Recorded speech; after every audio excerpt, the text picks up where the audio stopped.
What's up, guys, and welcome to Vinnies Talk, True Crime Talk. Today we're talking about the Idaho 4 case.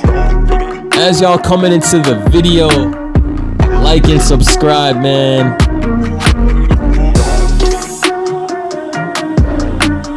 You know what I'm saying?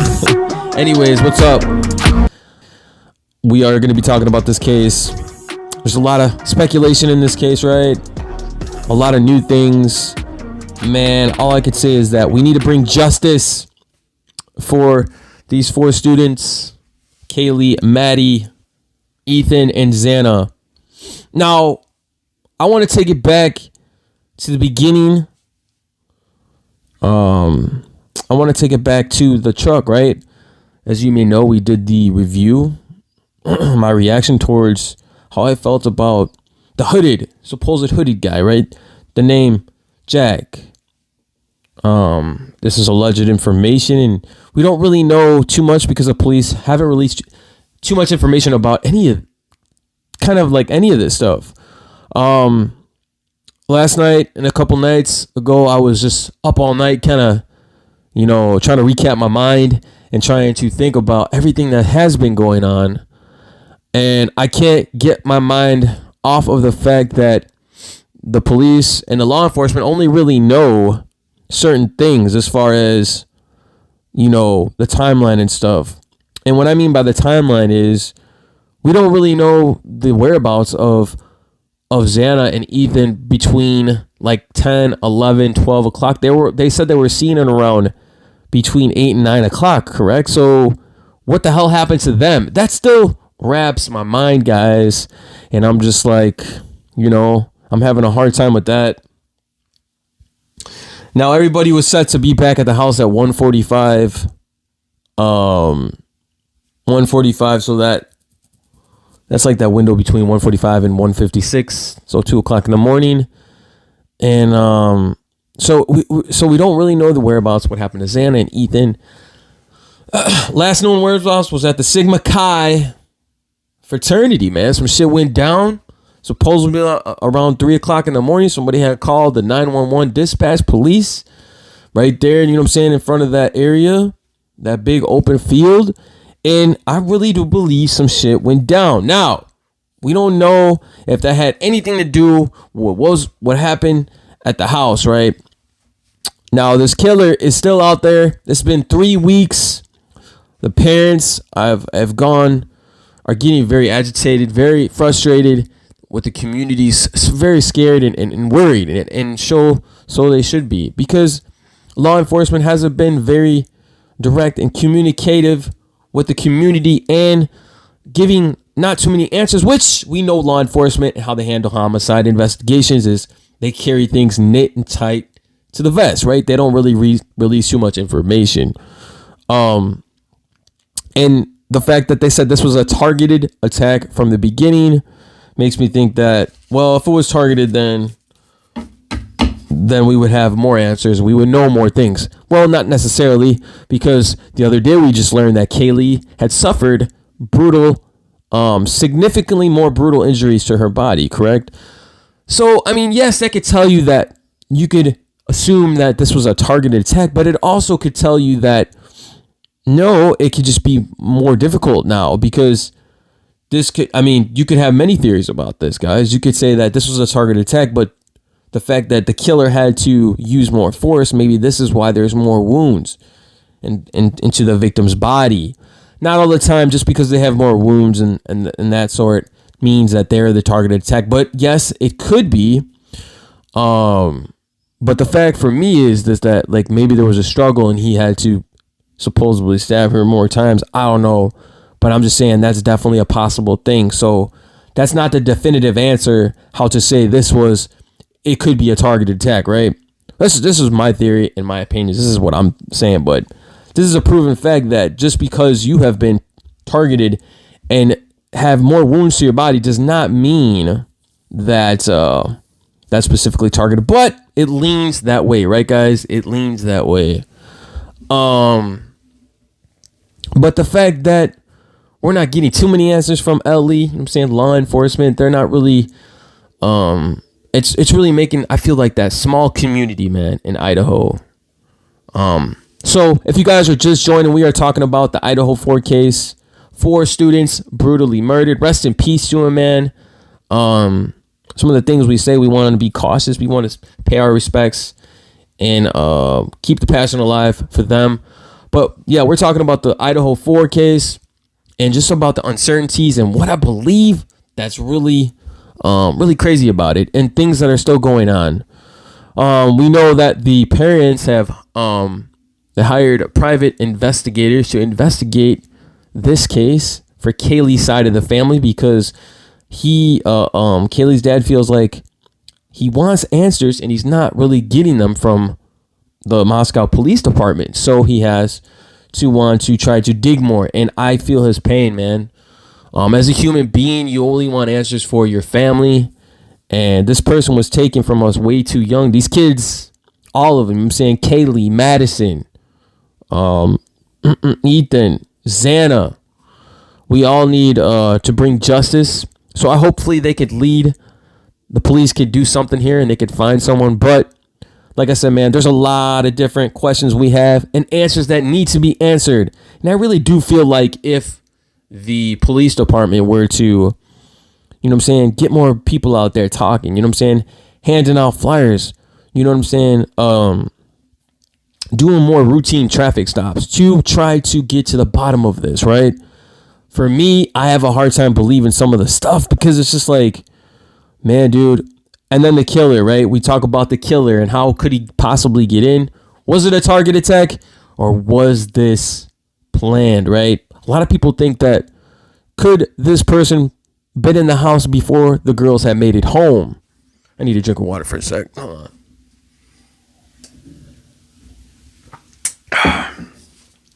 Could the killer have been in the house before the girls made it home? I mean, it's definitely possible, but I don't know. Maybe not likely. The things that I've been reading and the reports that are coming out now is a lot of people are, you know, thinking that just because Kaylee had suffered brutal injuries, more injuries, they automatically think that she was the targeted one. Now, there's a big chance that that could be very possible, right? But also another theory you could look at, guys, and people that are cover true crime like me and other channels, you could, or you just like watching stories, right? You could also think of this, that yes, the killer could have came in, and yes, he could have used an amount of force to cause one victim more wounds, stab wounds, or whatnot, more than another. But this is not just because he wants it out for that person. It could also be that maybe he got upset. Maybe he got mad, she made him mad or something. I don't know. But there's other theories you could floss around that. The God honest truth is we don't know. So all we can really do is put our opinion on it. Put our opinion and then hope for the truth to come out and reveal itself. Man, I really do think that it could be possible that this is just one person, right? But in the back of my mind, guys, I'm like, man, this could be 2 individuals doing this kind of shit, right? 2 people, one in the room trying to obviously do the business, and maybe one perhaps holding another victim down. I'm not sure. Like I said, these are just my opinions and what I think about it, but I honestly believe that if the killer came in through the back, you would think that he would want to be unseen, right? Because the girls, Kaylee, you know what I'm saying, and Maddie and Madison were said to go out in the back a lot, like, and take pictures. Now, obviously not at night, but still that area back there, guys, was well lit up. So that's another just thing. I'm just like, wait a minute, that doesn't add up. And then another thing is the fact that they found, you know, them in Maddie's room and not Kaylee's room. And now, why wasn't Kaylee in her room? So there's a lot of speculation on that cause as well. Was Kaylee in Maddie's room because maybe she was talking and just being girls and they were hanging out, or were they truly scared and they wanted to be together in one room? I mean, that's another way of you guys. Anybody could look at it different ways, right? Or Kaylee was in Maddie's room because she was getting ready to move out because she was said to move. She wanted to move to Austin, right? And she was getting ready to move. She wanted to come show her brand new Range Rover. You know what I'm saying? She bought a brand new Rover. And that's another thing. Where did she get that car? Was the deal good? Anybody have problems with that? I'm pretty sure it went well smooth, but who knows? Like I said, man, everything is a target. Anything is a suspectual thing when you're around in this case, because you want to get to the bottom of it. So, that's another thing you could pick up on, but I don't see nothing wrong. I think that transaction went good, whatever they had to deal with that. But a 20 or 21-year-old having a brand new Range Rover, her parents did good for her, man. And she did good. She was a good person. She was getting ready to travel the world, backpack Europe. She was with her sister, man, her best friend, you know what I'm saying? She looked at Maddie like a sister, and Maddie looked at her like a sister too. You know what I'm saying? That's how they found each other. That's how they found them, I'm saying. Like, in the same room, and just passed away together, man. That's crazy. Like, how they did everything together, and that's not it's passionate. It's I'm happy that they got to enjoy their time, but that they didn't deserve that, y'all. They didn't deserve to be killed that way. So, like I said, man, I'm trying to put my theory on things without sounding too biased and sounding too like I don't know, crazy, as you would put it. Speaking from the heart, because no one deserves for their lives to be lost, especially at their age. You know what I mean? And this is a big mystery to the Idaho community and the police department. Like, they haven't seen nothing like this for, I don't know, a lot of years, guys. A lot of years. 2014. So you guys got to think about it like this. We have 3 weeks already into this investigation, this homicide investigation, and 4 students brutally murdered. And we have a college in the wake of things. Now I see what they're thinking about now, because they are thinking about now, if we can't solve this case, that this is going to be going into following days. And what is it going to look like for fellow students that want to come to the school? They're going to lose money. Our potential people don't want to give money out to students because of this tragedy and all this other stuff. So this could well be an effect, you know what I'm saying? But the effect of us as true crimers, as YouTube channels, got to come together and bring that awareness and keep it out there, keep this case out there. Because I'm always thinking of theories in my head and giving you guys my thoughts and opinions on these cases, right? But I just find it crazy, man, how there's certain parts of this case where you really don't understand, but you try to put your finger on it, but you can't really, you see Kaylee and Maddie down there, hanging out down there by the grub bus. Then you got that hooded dude, Jack, supposedly, you know what I'm saying? They haven't confirmed his identity yet.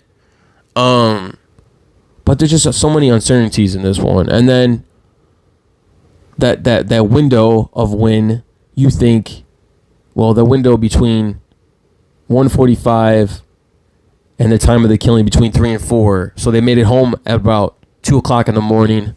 It was said to be 1:45, and then they changed it to 1:56. You know what I'm saying? So roughly around 2 o'clock in the morning. And 2 roommates survived at the bottom floor. Everything supposedly happened on the 2nd and 3rd floor. They found Kaylee and Maddie in her room. Now I wonder how they had to be fighting, man. You know what I'm saying? This dude, whoever it was, had to be a dude, man. You know what I'm saying? It just had to be. This is my personal opinion. It had to be, guys. They had to be fighting, man. They had to be fighting up there, And I also think, I wonder, he had to leave the same way he came in. And a lot of people speculate through the window, because that freaking screen was popped off. So he could have went through the window of that fucking house.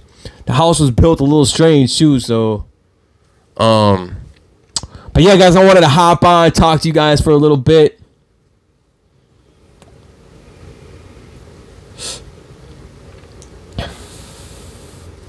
Hop on the podcast and talk, man. Beautiful day to be alive here with your boy Vinny D, the young wolf, man. And, I'm going to keep covering these cases, guys, and talking, giving my opinions, my theories, my thoughts. You know what I'm saying? We don't truly know what happened. All we could do is keep doing our research, keep listening, and hope that law enforcement does a better job at this, man. And I know there's certain things that they can only release. Some may say that they don't trust the law enforcement, or you don't want to take statements from a potential witness that was there. People think about it. People are giving you information, and you don't want to take some certain information. This is not good, man. Because I've heard reports of things of this matter. Whether it be people down from the Grubhub truck or anything of that sort, man. That was the last time they were alive on camera. Was in front of that Grub truck. So I feel like someone down there had to know something. And then especially with that sketchy dude named Jack.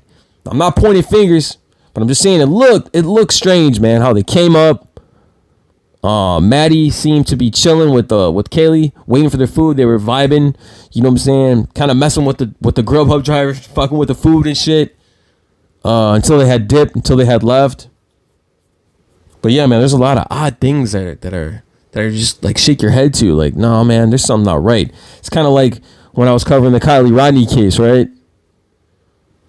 How I believe law enforcement in that case, they own some other shit. They own some bullshit.